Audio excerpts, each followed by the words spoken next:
इस कार्यक्रम के पुण्यार्जक हैं श्री रतनलाल जी, श्रीमती राजप्रभा, अशोक, ममता, आदित्य, रिद्धिमा, आकाश एवं विशाल सेठी, कोलकाता। नमो आयरीयाडं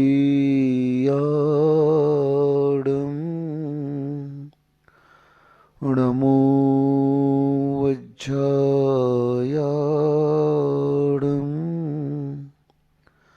नमो लोई सब साहूडं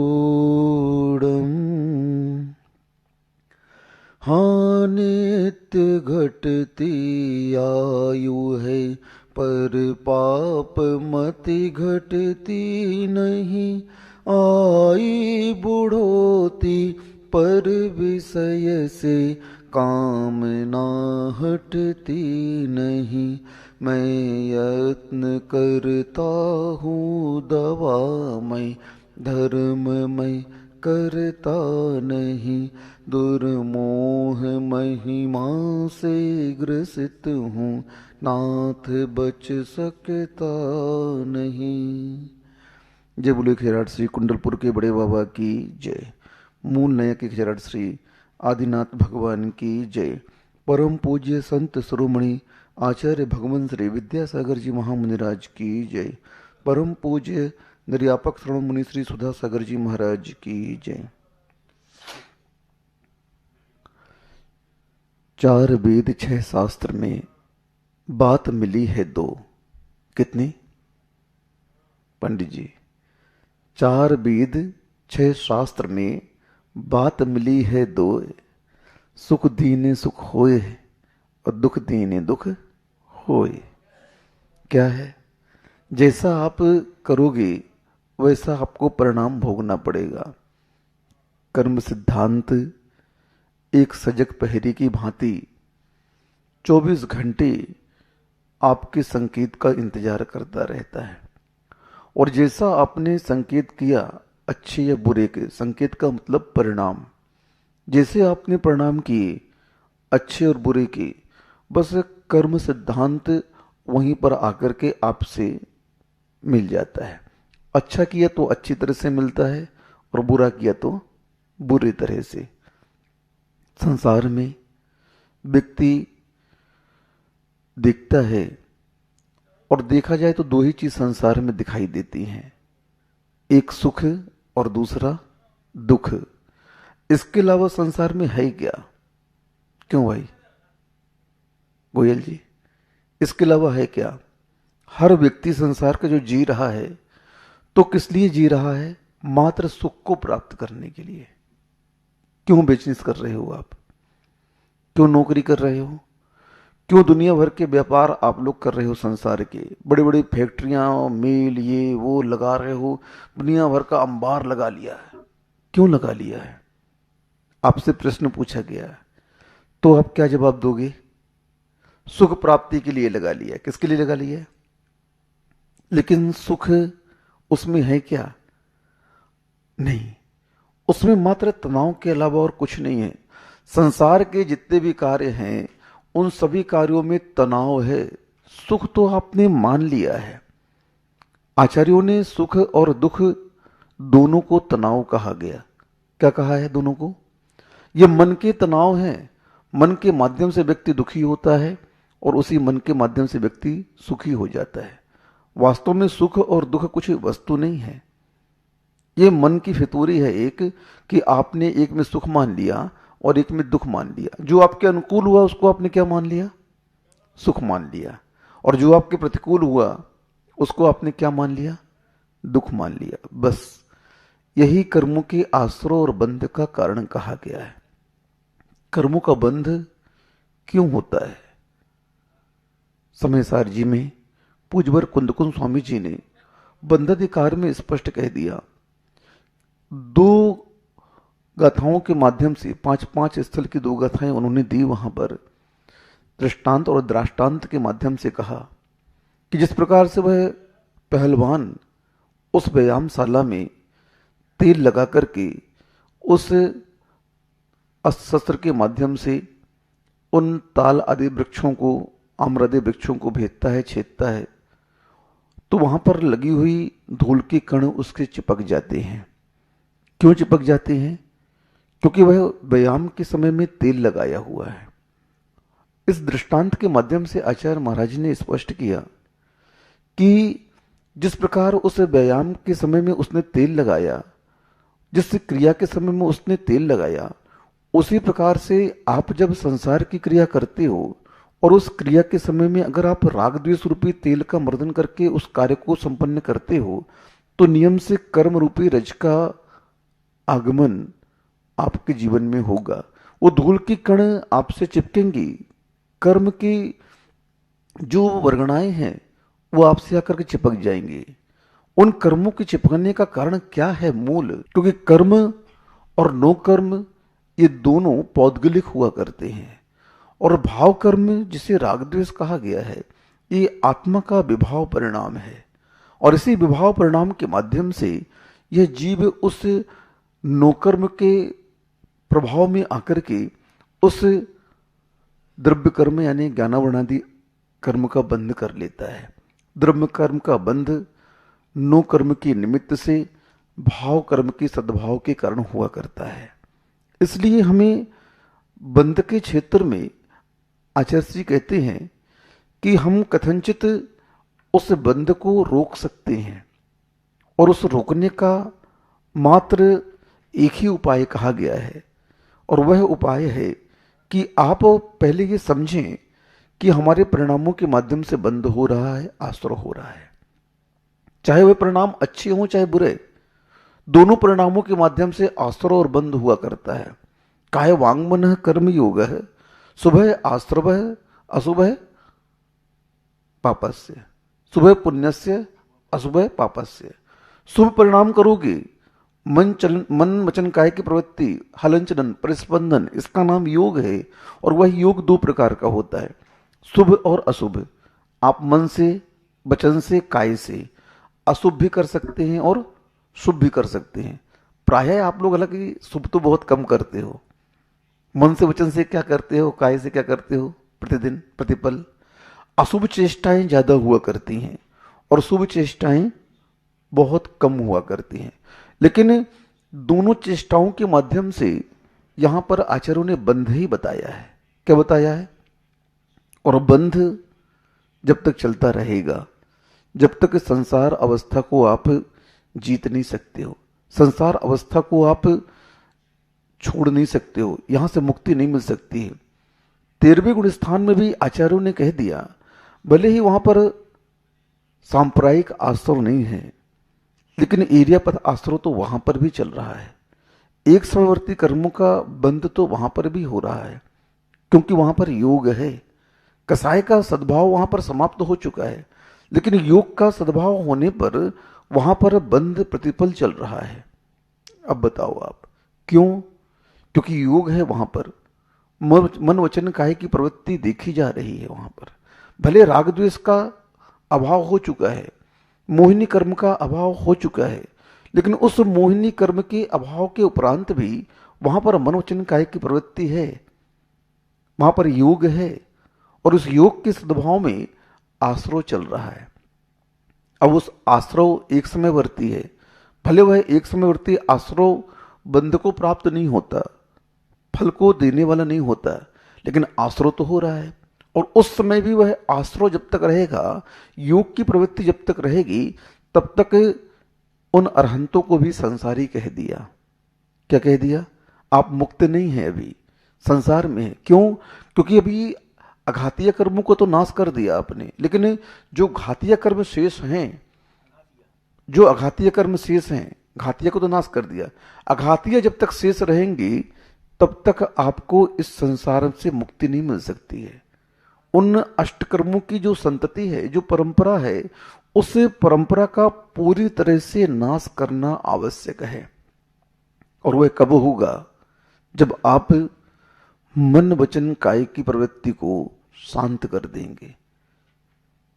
13वें गुण स्थान में वह जो शुक्ल ध्यान होता है, सूक्ष्म क्रिया प्रवृत्ति, उस क्रिया के माध्यम से केवली क्या करते हैं? उस ध्यान का बड़ा महत्व है। जब तक केवली अवस्था में रहते हैं, धर्म का प्रवर्तन करते हैं तीर्थंकर, उस समय तक तो कुछ नहीं, सब चलता रहता है। लेकिन जैसे ही संसार को छोड़ने का उपक्रम होता है, योग का निरोध करते हैं, तो उस योग के निरोध काल में सबसे पहले वह अपने उस मनोयोग को जो है उसको सूक्ष्म कर देते हैं। फिर उस वचन योग को जो स्थूल था उसको सूक्ष्म कर देते हैं। फिर काय योग को सूक्ष्म करके और उस चौथे शुक्ल ध्यान के माध्यम से विपरीत क्रिया निवर्तिनी, उसके माध्यम से सभी प्रकार की क्रियाओं को, वह सभी प्रकार के परिस्पंदन को, हलन चलन को शांत करके और उस आत्मा में स्थिर हो जाते हैं। और उसका परिणाम क्या होता है? आ ई उ र ल, इन 5 हस्त स्वरों के उच्चारण मात्र का समय लगता है और वे सभी प्रकार के आघातीय कर्मों का भी नाश करके उस सिद्धालय में अव्ययभाव सुख को प्राप्त हो जाते हैं, सिद्ध बन जाते हैं। अब वहां पर न काय है, न योग है, न कसाय है, वहां पर शुद्ध परिणमन चल रहा है। और शुद्ध परिणमन होने के बाद अब वहां से यहां संसार की वापसी नहीं होती है। लेकिन इस अवस्था तक पहुंचने के लिए कितना परिश्रम करना पड़ा, जरा सोचो आप। क्योंकि मैं पहले कह चुका हूं, बिना परिश्रम के संसार के सुख जिसे आप कहते हो, हम लोग तो नहीं कहते, आचार्य तो कहते हैं तो सुखाभास मात्र है। कैसा है? संसार के सुख को आचार्यों ने सुख नहीं कहा, सुखाभास कहा है। सुखाभास का अर्थ क्या होता है? शहद लपेटी तलवार, तलवार की धार में शहद लपेट दो और बोलो जीभ से चाटो थोड़ा सा, क्या करो? अच्छी धारदार तलवार है, सुन रहे हो, और उसको कह दिया पंडित जी कि जीभ से चाटिए आप, तो परिणाम क्या होगा? शुरू में तो वह मीठा मीठा लगेगा, कैसा लगेगा? लेकिन चाटने के उपरांत जो जीभ कटी, जब उसका वास्तविक स्वरूप सामने आएगा, कुछ नमकीन खाओगे, जब वह छरछराएगा, जलन करेगा, तब आपको पता चलेगा अरे मैंने क्या किया। ऐसी संसार का सुख है। भोगते समय तो बहुत अच्छे लगते हैं। कैसे लगते हैं? बहुत आनंद आता है। खा लो खा लो और खा लो और खा लो। क्या हुआ? डॉक्टर के साथ पहुंच गए। डॉक्टर साहब, क्या हुआ? अरे कल थोड़ा सा शादी थी और पार्टी में गए और थोड़ा अच्छा लजीज भोजन बना हुआ था, स्वादिष्ट भोजन था, गरिष्ठ था, जीभ पर कंट्रोल नहीं हुआ। क्या करें, दिल है कि मानता नहीं, मन माना नहीं, और मन की हमने मान ली। क्या हुआ? मन माना नहीं और मन की किसने मान ली? हमने मान ली। जब जब आप मन की मानोगी तब तक क्या होगा? इस आत्मा को ठोकर खानी पड़ेगी, इस आत्मा को दुख उठाना पड़ेगा। महाराज जी, माल खाता है शरीर और मार खाती है आत्मा। सुन रहे हो? माल कौन खाता है? शरीर खाता है। और मार कौन खाती है? आत्मा खाती है। इस शरीर के माध्यम से आप कितने पाप कर रहे हो देखो तो थोड़ा सा, और उसका अंजाम किसे भोगना पड़ता है। उस निकृष्ट पर्यायों में कौन जा रहा है? विष्ठा का कीड़ा कौन बन रहा है? सुअर कौन बन रहा है? मार्जार कौन बन रहा है? कुत्ता, गधा, घोड़ा, बिल्ली, ये सब त्रियंच गति के जीव कौन बन रहे हैं? यही तो आत्मा है, हमारी आपकी तो आत्मा है। और कौन है? इस आत्मा ने जब जब बदसलूकी की, इस नो कर्म से प्रभावित होकर के इन पंचेंद्रियों के विषयों को जब जब इसने भोगा, तब तक इस आत्मा को दुर्गति का पात्र बनना पड़ा। इसलिए संसार के विषय भोगों के स्वभाव को समझने का प्रयास करना चाहिए। हमें चेष्टा करनी चाहिए कि देखो तो इसका परिणाम क्या है। जब थोड़ा सा अधिक हो जाता है तो अजीर्ण हो जाता है। क्या हो जाता है? थोड़ा सा अधिक खा लो, अजीर्ण हो जाता है, पचता नहीं है, उल्टी हो जाएगी, दस्त लग जाएगा, बोतल लग जाएंगी, डिहाइड्रेशन हो जाएगा। ये सब क्या है? फिर भी आप उस भोग के स्वभाव को नहीं समझ पा रहे हो। जरा सोचो तो कि अगर इन भोगों में सुख होता तो एक बार मुझे भोग लेने के बाद हमेशा सुख मिलता। रोटी खाने से अगर भूख मिट जाती तो बार बार रोटी क्यों खाते हो? दिन में 3 बार, 4 बार, 5 बार, पता नहीं कितने बार, जितने बार मिले उतनी बार आप करने के लिए तैयार हैं। लेकिन उसके परिणाम से आप परिचित नहीं है। उसके परिणाम से भी परिचित करना चाहिए, आपको परिचय लेना चाहिए अपने उस भोगों का भी। आप विद्वान हो, आप ज्ञानी हो, आप विवेकमान हो, आप बुद्धिमान हो, जरा सोचो तो कि हम जिस वस्तु का उपयोग कर रहे हैं उससे हानि लाभ का भी तो हमारा परिचय होना चाहिए। हमें इस बात का ज्ञान तो होना चाहिए कि इस वस्तु के भोग में हमें कितना लाभ होने वाला है। आप शारीरिक लाभ को ही देख लीजिए। किसको देख लीजिए? आप मत देखिए धर्म के लाभ को, शरीर के उस शक्ति को भी देख लीजिए आप कि फला वस्तु खाने से हमारे शरीर में क्या प्रतिक्रिया होगी। क्योंकि जैनाचार्यों ने 2 प्रकार के संयम की चर्चा की है, इंद्रिय संयम और प्राणी संयम। इन दोनों का संबंध आत्मा से है, कर्म से है, पापों से बचने का है। लेकिन हम इन दोनों को संसार मार्ग में भी लगाएं। आप इंद्रिय संयम को लीजिए। इंद्रिय संयम में आपको बार बार यह मना किया जाता है। जैन धर्म में सबको अच्छा क्यों नहीं लगता है? जैन धर्म सबको अच्छा क्यों नहीं लगता है? क्योंकि हर बात पर यह पाबंदी लगाता है। क्या करता है? कई लोग महाराजों को आहार देने नहीं आते, दर्शन करने नहीं आते। क्यों नहीं आते भैया? अरे भैया महाराज जी के पास चले जाएंगे तो अभी नियम दे देंगे महाराज जी। क्या दे देंगे? अभी कुछ ना कुछ त्याग दे देंगे। क्यों? आप स्वच्छंद रहना पसंद करते हो और उस स्वच्छंदता का परिणाम क्या होगा आप स्वयं देख लो। घर के बच्चों को आप छूट दे दीजिए और खूब पैसा रख दीजिए उनकी जेब में, स्वच्छंद घूमने को आप बोल दीजिए, फिर देखिए आपका बच्चा क्या करता है। मंदिर जाता है कि मंदिरालय जाता है? कहां जाएगा? स्वाध्याय में बैठेगा कि पिक्चर हॉल में बैठेगा?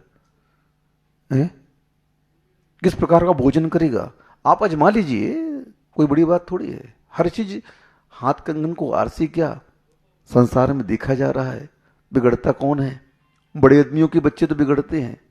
हाँ, क्योंकि जो भी नशा करता है तो उस नशा के लिए पैसा चाहिए। वो पैसा किसके पास है? बड़े आदमियों के पास में है। गरीब आदमी तो नशा भी करेगा तो शराब का, कच्ची शराब पिएगा, देसी शराब पिएगा, बीड़ी पिएगा। बड़ा आदमी क्या करेगा? स्मैक पिएगा, चरस पिएगा। जो बड़े हाई क्वालिटी के जो नशे होते हैं वो कौन करता है? बड़े आदमियों के बच्चे करते हैं, पैसा उनके पास में है। तो ये लत उनको कहां से लगी? ये पॉइंट से। पॉइंट क्या है कि ये लत उनको कहां से लगी? क्योंकि उनको आपने छूट दी, इंद्रिय संयम का आपने उसके लिए उपदेश नहीं दिया। हां, और परिणाम क्या हुआ? वो जवानी में ही बूढ़ा हो गया, सबरी इंद्रियां उसकी शिथिल हो गई। जिन इंद्रियों में शक्ति थी उन इंद्रियों में अब कंपन आने लगा। नशे के परिणाम से क्या होता है? तत्काल तो ये लगता है कि बहुत शक्ति बढ़ रही है कि और दृष्टिपात करते हैं तो अंत में उस नशे का अंजाम, उसके सारे इंद्रियां कमजोर हो जाती हैं, शरीर शिथिल पड़ जाता है और फिर उसे अस्पताल में भर्ती होना पड़ता है। फिर उसे अब जीवन जीने की आवश्यकता नहीं, अपने आप उसका जीवन समाप्त हो जाता है। अब ये बेवकूफी का काम किसने किया? बताओ थोड़ा सा, किसने किया? आपने किया। मैं बच्चे की बात नहीं कर रहा हूं, मैं मां बाप की बात कर रहा हूं। किसकी बात कर रहा हूं? उसको स्वच्छंद किसने बनाया? आपने बनाया। तो उसका परिणाम किसने भोगा? क्योंकि सामान्यतः थोड़ा जो पढ़ लिख लेते हैं ना तो हर कार्य को कर्म का उदय मानते हैं। ऐसे मेरे कर्म का उदय था, मेरे कर्म का उदय था। नहीं, गलत बात है ये। हर क्रिया में कर्म का उदय मानना परमाणु का दुरुपयोग होगा तो पूरा विश्व राख के ढेर में बदल जाएगा और आज पूरा विश्व उस परमाणु बम के कारण कहां खतरे में बैठा हुआ है। पता नहीं किस देश का दिमाग जब खराब हो जाए, उस परमाणु का उपयोग कर दें, तो इस विश्व को ढेर होते देर नहीं लगेगी। इतना परमाणु बम स्टॉक हो चुका है विश्व में कि अगर उसका प्रयोग कर दें तो पता नहीं कितने बार यह पृथ्वी विध्वंस हो जाए। इतना परमाणु स्टॉक कर चुके हैं देश के लोग, विदेशों में, हर जगह। क्यों? क्योंकि इस मनुष्य का दिमाग दुरुस्त नहीं है, इसका दिमाग खराब हो चुका है। इसके दिमाग में संसार का बादशाह बनने की भितौरी छाई हुई है। प्रत्येक राष्ट्र ये चाहता है कि मैं विश्व का बादशाह बन जाऊं, सारा विश्व मेरे अधीन हो जाए, और उसके लिए शस्त्रों की होड़ लगी हुई है। क्योंकि उन राष्ट्रों में धर्म क्या है, कर्म क्या है, कोई नहीं जानता। सुख दुख की परिकल्पना तो सभी करते हैं, लेकिन उस सुख दुख को हम प्राप्त कैसे करें? उस राष्ट्रों में भी लोग मरते हैं तो लोगों को दुख होता है। लोग जब कुछ अच्छा कार्य होता है तो वहां भी लोग खुशी बनाते हैं, लेकिन वह सुखी और दुखी मात्र अपने तक जब तक रहेगा तब तक हम स्वार्थी कहलाएंगे। आचार्य कहते हैं, तुम विश्व को देख करके सुखी हो, तुम विश्व को देख करके दुखी हो। वसुदैव कुटुंबकम की भावना के लिए कहा गया है कि सारा विश्व हमारा कुटुंब है, सारे संसार के प्राणी हमारे मित्र हैं, भाई बंधु हैं। ये भावना अगर तुम्हारे अंदर विकसित होती है तो संसार में कहीं भी अशांति नहीं होगी, चारों तरफ शांति का वातावरण होगा। अशांति क्यों है? कि उस अशांति के बीज हमने बोए हैं इच्छाओं को लेकर के, संसार के वस्तुओं की चाह को लेकर के, संसार के स्वामित्व को लेकर के। मैं संसार का स्वामी बनना चाहता हूं, बन जाओ। चक्रवर्ती भी संसार का स्वामी बन गया। अभी तो कोई चक्रवर्ती आ नहीं सकता है, लेकिन उस काल में जहां चक्रवर्ती होते हैं, स्वामी बनने के उपरांत भी उन्हें भी मरण को प्राप्त होना पड़ता है। वे भी मरते हैं और संसार को छोड़ करके जाते हैं। ये संसार का सत्य है, यही स्वरूप है, यही स्वभाव है। इस नेचर को समझने का पुरुषार्थ करो। तिलतुस मात्र भी हम यहां से ले नहीं जा सकते हैं, सब यहीं छोड़ना पड़ेगा, और ये भोग भी यहीं छोड़ने पड़ेंगे। कर्म का आश्रय और बंध हम कर रहे हैं ना समझी के कारण। हम थोड़ा सा समझें, अपने उस मन को समझाने का प्रयत्न करें, उस मन को समझाने का पुरुषार्थ करें, उस कर्म सिद्धांत को समझने की चेष्टा करें। थोड़ा सा हम मात्र थोड़ा सा उपाय लगाना है, छोड़ना भी कुछ नहीं है।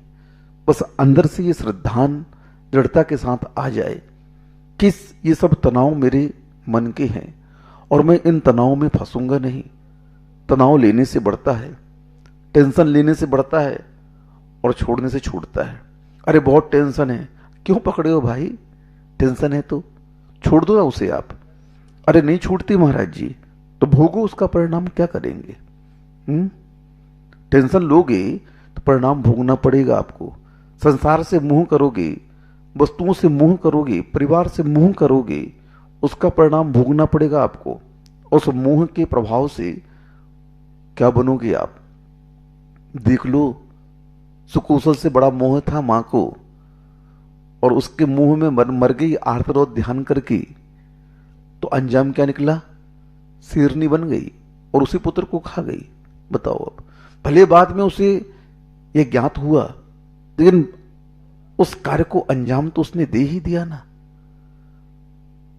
कहीं आप भी तो ऐसा नहीं है?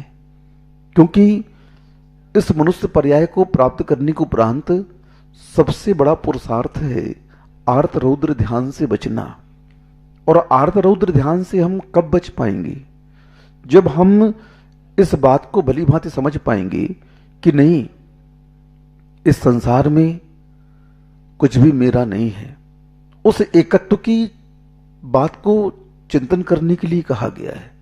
जरा सोचो तो, उस एकत्व को आप अपनाओ तो, जो आपका स्वभाव है। हाँ, जब एकत्व की भावना को आप अपना लेंगे, फिर आपको कहीं भी तकलीफ नहीं होगी। इस चिंतन को आप अपनी ढाल बनाइए। सबसे बड़ी ढाल है ये इस संसार के कर्मों से बचने की। भोगो मना नहीं है, लेकिन उसमें राग द्वेष की बुद्धि मत रखो। हम लोग भी संसार में हैं, आप लोग भी संसार में हो। आप क्या भोगते हो, भोग तो हम लोग भी भोगते हैं, लेकिन हम लोगों के लिए कह दिया कि उस भोग को भोगते समय आप उसमें राग द्वेष की वृत्ति मत रखें, राग द्वेष का आप परिणाम नहीं करें, बस बंध नहीं होगा। आचार्य महाराज ने उस बंधाधिकार में स्पष्ट कह दिया कि जब तक यह उस राग द्वेष की रज तेल को लगा करके संसार के अखाड़े में उतरेगा, तब तक कर्म की रज उसे लगती रहेगी, कर्म का बंध होता रहेगा। और उस कर्म बंध से बचने के लिए दूसरे स्थल की गाथा में कह दिया कि आप उस तेल का मर्दन ना करें, उस राग द्वेष को अपना स्वभाव ना बनाएं। जितने जितने अंश में हम राग को छोड़ते जाएंगे, उतना उतना हम वीतरागता की ओर बढ़ते जाएंगे। कर्म सिद्धांत में उस कर्मों की विच्छुत्ति पर जब हम दृष्टिपात करते हैं तो आचार्य कहते हैं वहां भी संबर चल रहा है। क्या चल रहा है? जितनी जितनी विच्छुत्ति हो रही है, उतने उतने कर्मों का संबर होता जा रहा है। एक बार तुम उस मिथ्यात्व से, उस अज्ञान से ऊपर उठने का पुरुषार्थ तो करो, क्योंकि जब तक हम अज्ञानता में रहेंगे तब तक हम कहीं भी चले जाएं, सब तरफ अंधेरा ही अंधेरा रहेगा। भले आप बहुत हाई रोशनी में चले जाएं, बहुत सारी मरकरी लगी हो उस उजाले में भी चले जाएं, लेकिन वह उजाला आपका मात्र दृष्टि का रहेगा, अंदर तो अंधेरा ही अंधेरा है। और उस अंधेरे को मिटाने के लिए सम्यक्त की रोशनी चाहिए, सच्चे देवगुरु शास्त्र पर श्रद्धान चाहिए, तत्वों का श्रद्धान चाहिए। अपने आप को उस नीचर से बचने का पुरुषार्थ करना चाहिए जिस नीचर के कारण हम अभी तक कर्मों का आसरा बंद कर रहे हैं। इतनी सी बात समझ में नहीं आती, यही समझ में नहीं आ रहा है। आपको नहीं, हम लोगों को भी यही कहा है। हमारे आचार्य भी हम लोगों को यही डांटते हैं, अरे मूर्ख, वीतरागता को अपना लिया, घर को छोड़ के आ गया, अब किस बात का राग द्वेष कर रहा है तू? हैं? कई बार भक्तों को लेकर के झगड़ा हो जाता है, कई बार परिवारों को लेकर के राग हो जाता है। आचार्य कहते हैं क्यों करता है? उससे तुझे क्या मिलेगा? तू उनसे राग भी कर लेगा तो तेरा तो पतन ही पतन है, तेरी तो हानि ही हानि है। तो छोड़ करके क्यों आया था उन्हें?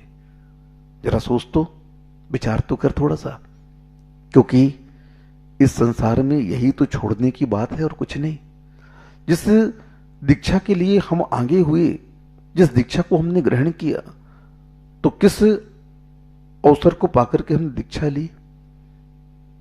हमने वैराग्य, हमने स्वभाव को जाना जगत के, तब तो हमने इस दिगंबरत्व को अंगीकार करने का पुरुषार्थ किया। तो अब क्यों राग द्वेष कर रहा है? हैं? आचार्य श्री हमेशा कहते हैं जितना परिचय बढ़ाओगे उतना तुम रागी द्वेषी बनते जाओगे, क्योंकि परिचय बनने पर उस व्यक्ति से राग होगा और वही व्यक्ति जब कुछ प्रतिकूल क्रियाएं करेगा तो उससे आपको द्वेष हो जाएगा बस। और उसका परिणाम व्यर्थ में कर्मों का आसर और बंध, व्यर्थ में आर्थ रोध परिणाम। बताओ हम किसके माध्यम से आर्थ रोध परिणाम कर रहे हैं? अपने स्वभाव के माध्यम से। जिस स्वभाव को हमने छोड़ा था, जिस शुद्ध स्वभाव की ओर हम आगे बढ़ने का पुरुषार्थ कर रहे हैं, वहां पर ये सब आपके लिए स्पीड ब्रेकर का काम कर रहे हैं। ये रोक रहे हैं आपके परिणामों को उस शुद्धता की ओर जाने के लिए। इन्हीं से तो बचना है, और क्या। साधना और कोई वस्तु थोड़ी है, धर्म और कोई वस्तु थोड़ी है। परिणामों के परिवर्तन का नाम ही तो धर्म है, और क्या है। एक पल पहले वह किसको खा रहा है? बैठ करके हिरण को खा रहा है, और दूसरे पल उसे उपदेश दिया दो महाराजों ने कि हे आत्मन, ये तेरा स्वभाव नहीं है, तू क्या कर रहा है? हिंसा कर रहा है। इन पंचेंद्रियों के विषयों के लिए, इस पापी पेट के लिए तू किसे खा रहा है? तू तीर्थंकर बनने वाला है। बस एक पल पहले का परिणाम देखो और दूसरे पल का परिणाम देखो, क्या हुआ, अंतर आया कि नहीं आया? बस परिणामों के परिणमन का नाम ही धर्म है। जितना हमने अपने परिणामों को परिवर्तित कर दिया, उससे उससे बचते रहे, बस उतना उतना हम धर्म की ओर बढ़ते रहे। बुरे परिणामों से बचिए, अच्छे परिणामों की ओर जाइए, और अंत में उन बुरे और अच्छे दोनों को छोड़ दीजिए। क्यों? क्योंकि जितने भी परिणाम है ना, चाहे वे अच्छे हों चाहे बुरे हों, इन दोनों से ऊपर उठ करके साधना होती है। ये तो भी संसार का व्यवहार है अच्छे और बुरे का। निश्चय में न कोई अच्छा है और न कोई बुरा है। साम्य भाव लाने के लिए कहा गया है। साम्य भाव का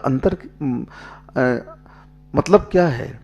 साम्य भाव का मतलब है कि न दुख में दुखी होना और न सुख में सुखी होना, न वस्तु प्राप्त होने पर उत्साहित होना और न वस्तु के बिछोह में आपको दुख होना। राजा श्रेणिक ने यशोधर महाराज के गले में हार डाल दिया है, फूलों का नहीं, किसका? नांगों का हार डाल दिया। किसका? नांगों का हार डाल दिया। अब महाराज आ गए वापस, क्योंकि वे विरोधी थे ना जैन धर्म के। जैन धर्म को विश्वास ही नहीं करते थे कि कोई इतना साधना कर सकता है। अज्ञानियों की यही भावना रहती है, यही धारणा बनती है उनकी कि ये तो सब व्यर्थ की बात है। लेकिन नहीं, वास्तविक साधना तो दिगंबरत्व की ही है। प्रत्येक धर्म में इस दिगंबरत्व को स्वीकार किया है। वहां पर भी दिगंबर हैं, भले वो किस रूप में हैं, किस परिणाम को लेकर के हैं, ये बात अलग है। लेकिन जैन धर्म का दिगंबरत्व अपने आप में अनूठा है, क्योंकि संसार के सभी सुखों को छोड़ करके जैन साधु जैनेश्वरी दीक्षा लेता है। अब यहां पर दीक्षा लेने के उपरांत में सुख बहुत कम है, बल्कि दुख ही दुख है। 28 मूल गुण के अंतर्गत एक भी सुख की बात नहीं कही आचार्यों ने। केष्टुंच करो तो, जितनी भी परिसय सहो तो, उपसर्ग सहो तो, जितनी भी चर्या दिन भर की रखी है आचार्यों ने, सारी की सारी कष्टमयी है और कर्मों की निर्जरा का साधन बता दिया। यानी सुख को कर्मों की निर्जरा का साधन नहीं बताया। किसको बताया? दुख को कर्मों की निर्जरा का साधन बता दिया। अब चलाकर के हमारे लिए कहा है कि इस दुख को सहिए। आप शरीर में आप अपनी शक्ति को बढ़ाइए, उद्घाटित करिए, सहन शक्ति को बढ़ाइए, समता को आप बढ़ाइए। जितनी सहन शक्ति और समता को आप बढ़ाएंगे, उतना उतना मोक्ष मार्ग में आप आगे बढ़ते जाएंगे। क्योंकि इन विपरीतताओं को, इन प्रतिकूलताओं को जब अपने जीवन में आप अपनाएंगे, फिर आगे आने वाले उन दुखों से जब सामना होगा मृत्यु के समय, तो आप अभ्यस्त हो चुके होंगे। फौजियों को बार बार अभ्यास कराया जाता है। युद्ध रोज नहीं होता है, युद्ध तो कभी कभी होता है, लेकिन उनका युद्धाभ्यास प्रतिदिन चला करता है। प्रतिदिन उनकी ट्रेनिंग होती है, रोज उन्हें दौड़ाया जाता है। कैसे उस बॉर्डर पर युद्ध के दौरान प्रतिक्रिया की जा सकती है या होती है, वो सभी जो भी ट्रेनिंग उनकी है, उन सभी अभ्यासों को बार बार कराया जाता है, प्रतिदिन कराया जाता है। सर्च ऑपरेशन जंगलों में चलते रहते हैं इनके, एक पल भी बैठने नहीं देते उन सिपाहियों को।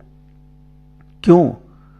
हम लोग सागर में थे, वहां पर कैंट एरिया है, छावनी है, वहां पर सैनिक लोग दीवार खड़ी कर रहे थे। हमने बोले ये तो मजदूरों का काम है, इन लोगों से ये काम क्यों कराया जाता है? बोले नहीं महाराज जी, हम लोग बॉर्डर पर रहते हैं, वहां पर हम लोग सभी कार्य करते हैं, हम लोगों के लिए ट्रेनिंग ही दी जाती है। ऐसा कोई भी कार्य नहीं है जो हम लोग नहीं करते। सफाई से लेकर के सब कुछ, जितना भी कार्य है जो एक इंसान कर सकता है, वो एक सिपाही को सिखाया जाता है। उनका अभ्यास, उनका प्रतिदिन चलता रहता है, उनकी ट्रेनिंग हर पल चलती रहती है। क्यों? पता नहीं कब मौका पड़ जाए, कब उसे युद्ध स्थल पर जाना पड़े, इसलिए उसे हमेशा चुस्त और दुरुस्त बनाया जाता है, हमेशा उसे सावधान रखा जाता है। दी सेम प्रक्रिया मोक्ष मार्ग की कही गई है साधुओं के लिए। जिस प्रकार वह सैनिक हमेशा अलर्ट रहता है, हमेशा अभ्यास करता रहता है, उसी प्रकार से मोक्ष मार्गी को प्रतिपल अभ्यास करते रहना चाहिए। पता नहीं कब मृत्यु का बुलावा आ जाए, कब नगाड़ा बज जाए काल का, कुछ कह नहीं सकते हैं। इसलिए चला करके अदुक्ख भावतम ज्ञानम छियेते दुख सन्निधाऊ तस्मात् यथा बलम दुखे रात्मानम भावेन मुनि। पूज्यपाद स्वामी जी ने समाधि तंत्र में इस कारिका के माध्यम से कह दिया कि दुख में जो ज्ञान प्राप्त होता है वह कभी भी विस्मृत नहीं होता है। फिर कितनी भी विपत्ति आ जाए, उस विपत्ति में वह ज्ञान कार्यकारी सिद्ध होता है। और सुख में जो ज्ञान अर्जन आप करते हो, थोड़ा सा दुख आते ही उस ज्ञान को आप देखिए क्या होता है, पलायन कर जाता है, भाग जाता है। बुद्धि काम नहीं करती विपत्ति के समय में। क्यों नहीं करती है? तुमने हमेशा सुख में ही सब कार्य देखा है, दुख में कुछ भी नहीं किया। इसलिए हे साधु, चला करके तुम दुखों को अपनाओ। चला करके आप शीतकाल में बाहर जाइए, गर्मी में ऊपर बैठिए, बरसात में वृक्ष के नीचे बैठिए। ये क्यों कहा? हमने बोला महाराज, आचार्य महाराज दुश्मन होंगे हम लोगों की, पक्की बात है। बोले नहीं, ये ट्रेनिंग है, ये अभ्यास है, एक्सरसाइज है ये। और इस अभ्यास को अगर आप करते रहोगे, शरीर को अभ्यस्त बनाओगे इस दुखों को झेलने का, तो ये शरीर अंत में विपत्ति के समय फिर क्या होगा? हाँ, सैनिक लोग बोलते हैं कि जितना अभ्यास में पसीना बहाएंगे उतना युद्ध स्थल में खून कम गिरेगा। क्या होता है? जितना अभ्यास में हम पसीना बहाएंगे उतना युद्ध के मैदान में खून कम गिरेगा, क्योंकि हमने पहले अभ्यास कर चुके हैं। इसी प्रकार से साधु जितना अपने जीवन में राग द्वेष को कम करता रहेगा, परिचय को कम करता रहेगा, तो जितना अभ्यास वह उस आत्म तत्व की ओर पहुंचने का करता जाएगा, तो उस जीवन के अंत में जब काल आएगा, तो उस काल के आने के समय में वह आर्तरोध ध्यान नहीं करेगा, बल्कि उसे पता है कि ये तो आना ही है। जम करके वह उससे लड़ाई करेगा, उससे सामना करेगा, और वह डरेगा नहीं, बल्कि और उत्साह पूर्वक वह उस संलेखना को अंगीकार करता है। क्यों करता है? क्योंकि उसे यही तो सिखाया गया। मृत्यु के समय में डरता कौन है? कायर डरते हैं। कौन डरता है? लेकिन जो वीर होते हैं वो हमेशा उस मृत्यु का स्वागत करते हैं। आओ देख लूंगा तुझे। मृत्युंजय कौन बनता है? जो उस मृत्यु को जीतने का पुरुषार्थ करता है। जैन धर्म एक ऐसा धर्म है जिस धर्म में यह कह दिया गया है कि अगर काल पर कोई विजय प्राप्त कर सकता है तो वह दिगंबर साधु ही कर सकता है। रत्नात्रय की आराधना करने वाला ही मृत्युंजयी बन सकता है, और किसी के पास में यह योग्यता नहीं है। आपके अंदर वह शक्ति विद्यमान है, और उस शक्ति के प्रयोग से आप मृत्युंजयी बन सकते हो। आइए आप एक बार पुरुषार्थ तो करो। आचार्य कहते हैं एक बार इस शरीर को आप धर्म की शरण में सौंपो, तो अनंत काल से आपने इस शरीर पाया और इस शरीर की इंद्रियां और मन भी पाई, लेकिन उसे विषय भोगों में नष्ट कर दिया। कहां कर दिया? धर्म की ओर हमारा झुकाव बहुत कम था, धर्म की क्रियाओं में हमारा विश्वास बहुत कम था। भौतिक साधनों की उस प्रलोभन में आकर के हमने क्या किया? व्यर्थ में आयु को यूं ही नष्ट कर दिया। परिणाम क्या हुआ? संसार परिभ्रमण चलता रहा, कुछ भी हाथ नहीं आया। उस चक्रवर्ती की संपदा 6 खंड का अधिपति होकर के बंध हमारे ही राग द्वेष के माध्यम से हो रहा है, और उस राग द्वेष को हम ही समाप्त कर पाएंगे वीतरागता की शरण में आकर के। इसलिए इस श्रद्धान के माध्यम से इस ज्ञान का प्रयोग करके आप आज भी उस बंध के क्षेत्र में बहुत कुछ विजय प्राप्त कर सकते हैं। इन्हीं भावना के साथ में अहिंसा परमो धर्म की जय।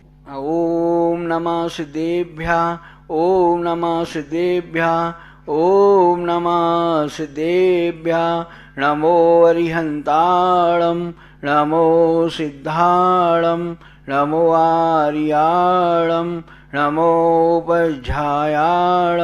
नमो लोए सब्बसाहुणं। बोलो अहिंसा परमो धर्म की जय, पंच परमेष्टि भगवान की जय, शासन नायक श्री महावीर भगवान की जय, मूल नायक श्री 1008 श्री चंद्रप्रभु आदिनाथ भगवान की जय, कुंद कुंद आचार्य भगवान की जय, गुरुवर आचार्य श्री विद्यासागर मुनि महाराज की जय, मुनि सुधा सागर मुनि महाराज की जय, मुनि प्रसाद सागर उत्तम सागरी शेर सागरी महासागरी निष्कम सागर मुनि राज की जय। आचार्यों ने वैराग भावनाओं में कहा है कि बीज राग फल भोग वे, ज्यों किसान जग माही, त्यों चक्री ने प्रसुक करे धर्म विसारे नाही। आपने वैराग भावना में वज्रनाभ चक्रवर्ती यह भावना पढ़ते हैं, उसमें कितना रहस्य छिपा है इस दोहा में कि बीज राग फल भोग वे, जो किसान जग माही, त्यों चक्री ने प्रसुक करे धर्म विसारे नाही। इसलिए आपने जिस प्रकार किसान जब फसल बोता है और फसल बोने के बाद जब उसके पास फसल बीज बोता है, फसल आती है, उस फसल को पूरा खर्च नहीं करता, उसमें वो अच्छे अच्छे बीजों को बचा करके रखता है और बीजों को बचा कर रख करके और फिर वह अपना जो फसल बीज बचते हैं उनको बाजार में बेच करके और अपना पालन पोषण करता है और वह बीजों को समाप्त नहीं करेगा।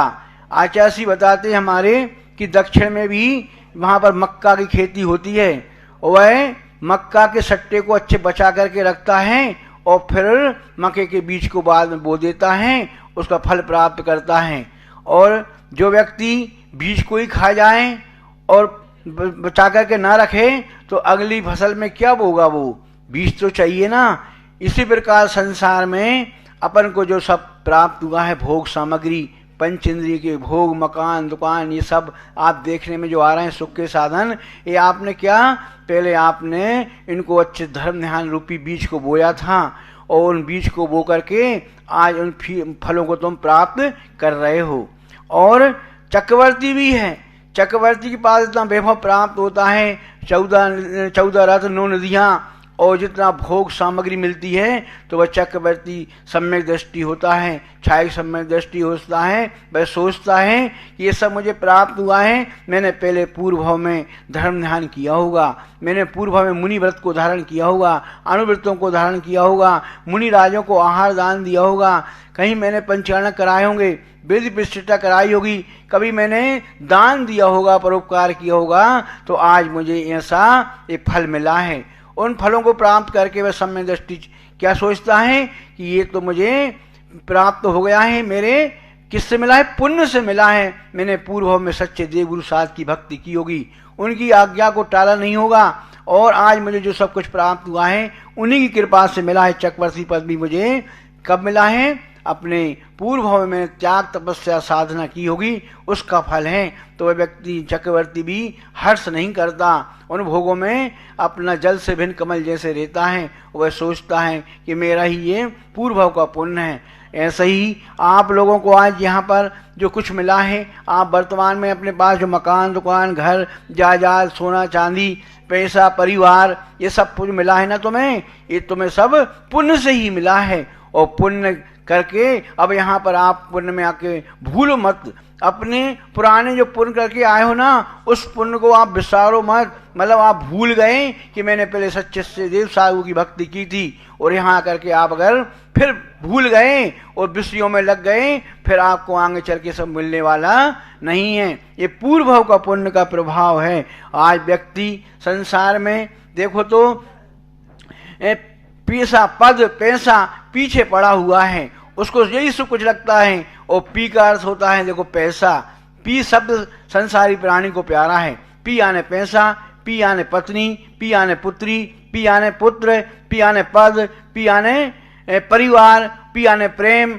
आज संसारी प्राणी पी के पीछे पड़ा है, हर चीज में पी शब्द जुड़ा है। पी आने पुत्र होता है, पुत्री होती, पत्नी होती है, पी आने पैसा, पी आने पद, पी आने प्रतिष्ठा और पी यानी प्रेम। आज व्यक्ति प्रेम के पीछे पीछे पढ़ते पढ़ते वो पी से ही इतना लगाव हो गया है। पर हमारे आचार्य कहते हैं पी का अर्थ पतन भी होता है, और पी का अर्थ पुण्य भी होता है, और पी का अर्थ पाप भी होता है। पर संसारी प्राणी जब पी के पीछे पड़ता है और पीछे पढ़ते पढ़ते अंत में क्या मिलता है उसको? पश्चाताप ही मिलता है, और जो पश्चाताप के साथ उसका पतन ही हो जाता है। पर हमारे आचार्य कहते हैं अगर आपको पी शब्द ही प्रिय है ना, तो पी आने होता है परमात्मा। अगर आपको पी प्रिय है तो जो व्यक्ति परमात्मा के पी के पीछे पड़ जाता है, परमात्मा की आराधना करता है, तो वह पश्चाताप नहीं करना पड़ता और पतन से भी बच जाता है और एक दिन मुक्ति को भी प्राप्त कर लेता है। तो आप पी तो पसंद है, पर पी यानी परमात्मा, परमात्मा के शरण में जाओगे तो तुम्हारा पतन नहीं होगा, तुम्हारा उद्धार हो जाएगा और कल्याण हो जाएगा। आज जितने भी आप लोग यहाँ पर बैठे हैं, सभी लोग सुन रहे हैं, यहाँ पर जहाँ पर टीवी चल रही होगी आप प्रवचन सुन रहे होंगे, सभी लोगों को मालूम है कि संसार में परमात्मा की आराधना करने से आत्मा के दर्शन हो जाते हैं। जो व्यक्ति परमात्मा को नहीं भूलता है उस व्यक्ति को अपनी आत्मा का भी ज्ञान भान हो जाता है। जो व्यक्ति परमात्मा के दर्शन करने जाता है, भगवान के पास जाता है, उसका कल्याण हो जाता है। और जो परमात्मा देव साधु को ठुकरा देता है ना, वो जीवन में ठोकरें खाते रहता है। तो आप लोगों को ये पुण्य से भी परमात्मा मिला है और आपको सच्चे गुरु देव साधु गुरु मिले हैं, इनके पास जाना है, इनकी शरणों में जाना है, तभी आपकी यात्रा साधन संपन्न होगी। आज व्यक्ति देखो संसार में कितना परेशान हो रहा है, जो देखो वो ही परेशान है। आज कोई धन से दुखी है, कोई पत्नी से दुखी है, कोई पुत्र से दुखी है, सब दुखी दुखी। जहां देखो जिससे पूछो कोई सुखी जैसा नहीं है, पर अपने आप को सुखी मान रहा है। ये उसकी अज्ञानता है, ये सुखाभास है। पर आज व्यक्ति जहां देखो वही दुखी है। क्यों दुखी है? कि आज व्यक्ति पुण्य तो चाहता है और पाप करता है, और ये सब संपत्ति किससे मिलती है? सब सुख सामग्री पुण्य से मिलेगी। व्यक्ति पुण्य तो चाहता है और पाप को छोड़ता नहीं है। हमारे आचार्य ने कहा है कि तुम पाप को छोड़ोगे ना तो आपका पुण्य ऑटोमेटिक आपके पास आएगा और आपका सब टेंशन समाप्त हो जाएगा, सब दुख समाप्त हो जाएंगे। पर अपन लोगों को धैर्य कहाँ है? हमारे आचार्य कहते हैं कि धैर्य रखो, अपनी भक्ति करो। अपन लोग सोचते हैं आज हम मंदिर गए, हमें तुरंत ही हमारा उसका फल मिल जाए। ऐसे कभी होता है क्या? किसान भी देखो जब वह फसल चाहता है तो अपने बीजों को खेतों में डालता है और 2 माह तक इंतजार करता है और वह शांति से बैठता है, धैर्य रखता है, और 2 माह बाद देखो तो फसल तैयार हो जाती है और वह खुश हो जाता है। और आप लोग क्या सोचते हो? आज मैंने पुण्य का बीज बोया है तो कहीं मुझे तुरंत उसका फल मिल जाए। नहीं, इसको आपको धैर्य रखना पड़ेगा, आस्था श्रद्धा रखना पड़ेगी। आपकी आस्था श्रद्धा जितनी सम्यक दर्शन के साथ होगी ना, उतना आपका जल्दी कल्याण होगा। पर आपकी धारणा मिथ्या हो जाएगी ना, तो आपका सम्यक दर्शन, सम्यक ज्ञान, सम्यक चारित्र भी मिथ्या हो जाता है। और जो व्यक्ति श्रद्धा आस्था रखता है भगवान के प्रति, उसकी यात्रा सफल होती है और उसका कल्याण जल्दी होता है। ये पाठ है ना, वो नहीं पीस पाते है ना। क्यों नहीं पीस पा रहे हैं? उन्होंने किसका सहारा ले लिया? कील का सहारा ले लिया तो बच गए। तो पिताजी आप उदासीन मत हो, टेंशन मत लो। जो व्यक्ति कील का सहारा लेता है उस दाने को चक्की के पाटे पीस नहीं पाते। मतलब वो उसका पुत्र कह रहा था, पिताजी जो व्यक्ति धर्म का सहारा लेता है, ये चक्की में जो कील थी ना उसका सहारा दानों ने लिया, वो बच गए। तो संसार में जो व्यक्ति घूम रहे हैं संसार में राग देश रूपी पाटलों के बीच में, वो जिनने अगर धर्म का सहारा ले लेता है ना, उनको कोई उसका संसारी कोई भी शक्ति बाल बांका नहीं कर सकती। कितने भी परेशानी आए उसको श्रद्धा रहती काय पर? धर्म पर। किसी ने कहा है कि आंखों में अगर अरमान है तो आसमान तुमसे दूर नहीं, हृदय में अगर प्यार है इंसान तुमसे दूर नहीं। शिखर पर बैठकर पक्षी ने गीत गाया कि श्रद्धा में अगर जान है तो भगवान तुमसे दूर नहीं, भगवान तुमसे दूर नहीं। अगर आपकी श्रद्धा में जान है, आपको श्रद्धा है देव सा गुरु पर धर्म पर, तो आपको भगवान आपसे दूर नहीं है, भगवान आपके करीब हैं, आपके पास हैं। आप कितने भी बीमारी आए, कितने भी कष्ट आए, घबराओ नहीं। जिसको श्रद्धा आस्था रहती है ना, वो कहते हैं हमारे गुरु पास में हैं, हमारे भगवान हमारे पास में हैं, वो ही हमारी रक्षा करेंगे, वो यही तुमको आत्मविश्वास देते हैं। आज यदि बीमारी आई, इतना लहर चली कोरोना की, तो कौन व्यक्ति बचे? वो ही व्यक्ति बचे कि मुझे कुछ भी नहीं हुआ, मेरा तो गुरु मेरे साथ हैं। आत्मविश्वास इसका साथ रहा, उसका ऑक्सीजन का लेवल बढ़ गया, और जिसका आत्मविश्वास कम रहा, उसका ऑक्सीजन का लेवल घट गया। तो आपका लेवल कौन बढ़ाता है? आपका लेवल बढ़ाने वाले आपके गुरु महाराज तो ही हैं। आपके ऐसे आप लोग यहाँ पर बड़ी श्रद्धा से, आस्था से आप लोग चंद्र तीर्थ चांद खेड़ी आ रहे हैं। क्यों श्रद्धा से आ रहे हैं? कि वहां पर गुरुवर हमारे सुधा सागर जी पूरा संग विराजमान है, और गुरु को जब आशीर्वाद मिल जाता है ना, तो हमारी पूरा जो संसार के हमारे जो कष्ट है ना, वो कष्ट भी मालूम नहीं कैसे इष्ट बन जाते हैं। हमारे कष्ट भी वो इष्ट बन जाते हैं। और आप श्रद्धा आस्था से यहाँ पर आकर के भगवान की शांति धारा करते हैं, अभिषेक करते हैं, पूजा करते हैं, गुरु महाराज को आहार दान देते हैं। कैसी श्रद्धा है। लोग यहाँ पर हम देखे हैं, जब भी आए हैं, कहाँ कहाँ से लोग आते हैं, कोई मणिपाल, कहीं कहाँ अमेरिका, कनाडा, कहाँ कहाँ से लोग यहाँ पर, पूरा मध्य प्रदेश, उत्तर प्रदेश, और जहाँ जहाँ देखो छत्तीसगढ़, कहाँ कहाँ के लोग इस क्षेत्र पर माथा टिकाने आते हैं। क्यों आ रहे हैं? यहाँ कुछ चमत्कार तो होगा, गुरु का चमत्कार ही तो होगा, यहाँ पर आ रहे हैं। व्यर्थ में क्यों अपने आंसू यहाँ पर बहाते? कुछ यहाँ पर कुछ ना कुछ तो होगा। आज जिसको समय है कहीं जाने का, पर देखो जिसको श्रद्धा होती है, ये गुरु के सामने, इस श्रद्धा के कारण तो यहाँ पर आप लोग आते हैं, और आप यहाँ पर के अपने सुख को दुख को भूल जाते हैं और सुख ले जाते हैं। आपको लेना वाला चाहिए। आज संसार में सभी लोगों को गुरु के प्रति भक्ति तो है, देव सब भक्ति तो है, पर लेना नहीं जानते। अरे आप लोग अपना पल्ला तो बिछाओ। तुम लोग मंदिर में आते हो और थोड़ी सी भगवान से मांग लेते हो, मांगो मत।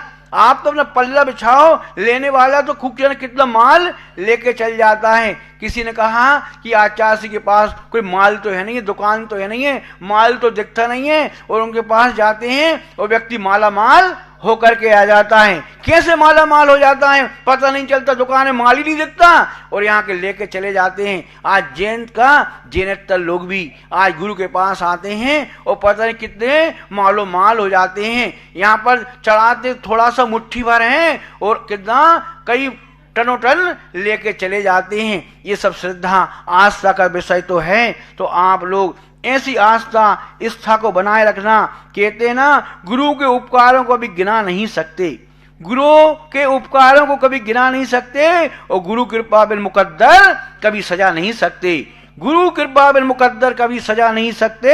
गुरु ही तो हैं जो परमात्मा से मिलाते हैं बंधुओं। गुरु गुण ज्ञान के बिना मोक्ष कभी जा नहीं सकते। जब भी आप मोक्ष प्राप्त करोगे, इन गुरु के प्रति श्रद्धा आस्था रखना पड़ेगी, क्योंकि भगवान तो मौन रहते हैं, बोलते ही नहीं है, एक जड़ प्रतिमा है। पर इनकी जड़ प्रतिमा ये नहीं है। देखो जो सम्यक दर्शन कई लोग गुरु महाराज से भी प्राप्त नहीं कर पाते, भगवान के दर्शन से ही सम्यक दर्शन हो जाता है। आज आदिनाथ भगवान की यहाँ प्रतिमा है, कुछ बोलते नहीं है, पर देखो वो जड़ प्रतिमा होकर भी यहाँ पर कितने लोग सम्यक दर्शन को प्राप्त कर लेते हैं। ऐसी बीतरागता प्रतिमा है कि आज भी पंचम काल में ऐसे दिगंबर साधुओं को देखकर, दिगंबर प्रतिमा को देखकर ही आज मिथ्या दृष्टि भी सम्यक दर्शन को प्राप्त कर लेता है। और सम्यक दर्शन के प्राप्त करने के बाद भगवान तो मौन रहते हैं, बोलते नहीं। जिनवाणी भी मौन रहती, बोलती नहीं है, पर गुरु महाराज मुखर होते हैं, वो ही बोलते हैं और वो ही अपन को ज्ञान देते हैं। और आज उनके साथ अपन लोग यहाँ पर आकर बैठ करके और अपना कल्याण कर लेते हैं। तो इसलिए तो कहते हैं कि आप दोस्ती आप लोग करते तो हो, पर आप सच्ची दोस्ती किससे करो?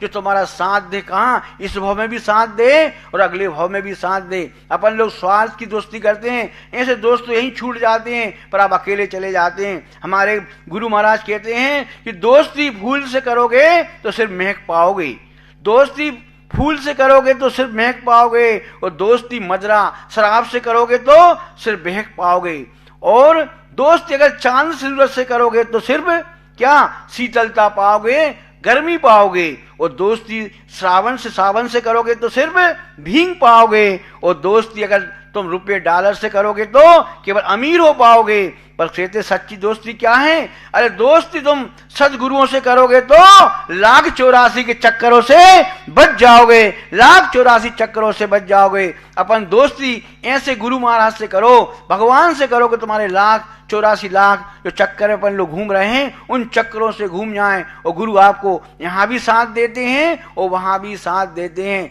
देखो जब रामचंद्र जी अयोध्या को से वहाँ पर जा रहे थे, कहाँ पर? सीता की खोज में लंका जा रहे थे, तो देखो उन्होंने बीच में समुद्र पड़ गया। अब समुद्र को कैसे पार करें? तो जब वो अयोध्या से निकले थे ना, जब उनको वन की ओर जा रहे थे तो उनको नाव पार करना थी, तो एक नाव पार करने की खेबट मिला। वो नाव थी ना नदी में, अब पार तो करना था, तो उसने अब हम कैसे पार करें? तो एक जो खेवटिया था ना, उसने नाव में रामचंद्र जी, लक्ष्मण जी, सीता को बिठा के और उस पार लगा दिया।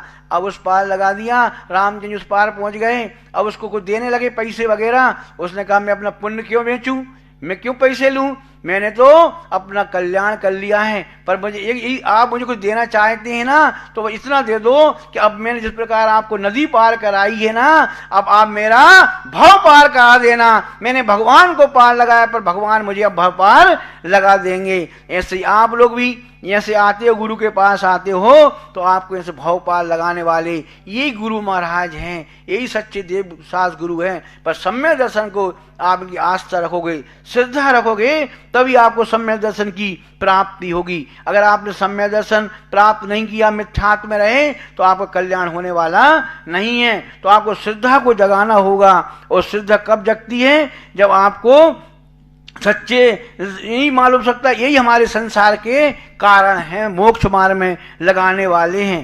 कहते ना, बिना जलाए लकड़ी कभी जलती नहीं है, बिना जलाए लकड़ी कभी जलती नहीं है, और बिना तपाए मटकी कभी पकती नहीं है, बिना तपाए मटकी कभी तपती नहीं है। और घर बैठे बैठे सीधे मोक्ष चाहने वाले, ध्यान रखना, मोक्ष जाने का कोई शॉर्टकट गली होती नहीं है, शॉर्टकट होती नहीं है। और कहते हैं कि मेले में यात्री आते हैं और चले जाते हैं, यहाँ पर चांदखेड़ी में लोग आते हैं और चले जाते हैं, और मेला भी लगने वाला है यहाँ पर।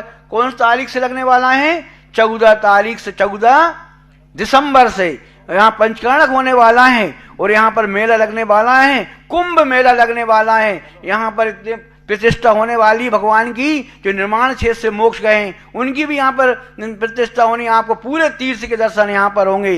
तो मेले में यात्री आते हैं वो चले जाते हैं, और वृक्ष पर पक्षी आते हैं वे भी चले जाते हैं। और रत्नत्रय नौका है संसार पार होने की, रत्नत्रय नौका है संसार पार होने के लिए, जो इसका सहारा लेते हैं वह मोक्ष चले जाते हैं, वे मोक्ष चले जाते हैं। तो आपका समय हो गया है, और आप लोग डेली ऐसी प्रवचन सुन रहे हैं। अब महाराज श्री का भी प्रवचन सुनेंगे आप, और उनका भी स्वास्थ्य ठीक हो। आप ऐसी भावना बहाएं कि जल्दी से सुधा सागर महाराज के भी प्रवचन सुनने को मिले, और अच्छा परिचालक हो। आप लोग सभी आइए, और आप लोग यहाँ पर बैठ करके अपनी श्रद्धा आस्था को मजबूत बनाइए, और अपना कल्याण कर लीजिए। तो आज 4 लाइन में प्रवचन बंद करते हैं। आज संसार में आदमी बहुत ज्यादा अधीर है, क्योंकि उसे बचाने वाला आज दिखता ना कोई वीर है। पर मैं कहता हूं डरने की आवश्यकता नहीं है बंधुओं, क्योंकि दिगंबर वेश में बैठे साधु ही आज महावीर हैं, आज महावीर हैं। बोलो अहिंसा परमो धर्म की जाए,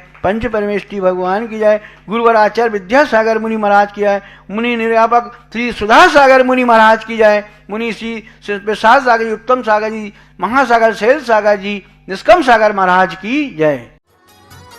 इस कार्यक्रम के पुण्यार्जक थे श्री रतनलाल जी, श्रीमती राजप्रभा, अशोक, ममता, आदित्य, रिद्धिमा, आकाश एवं विशाल सेठी, कोलकाता।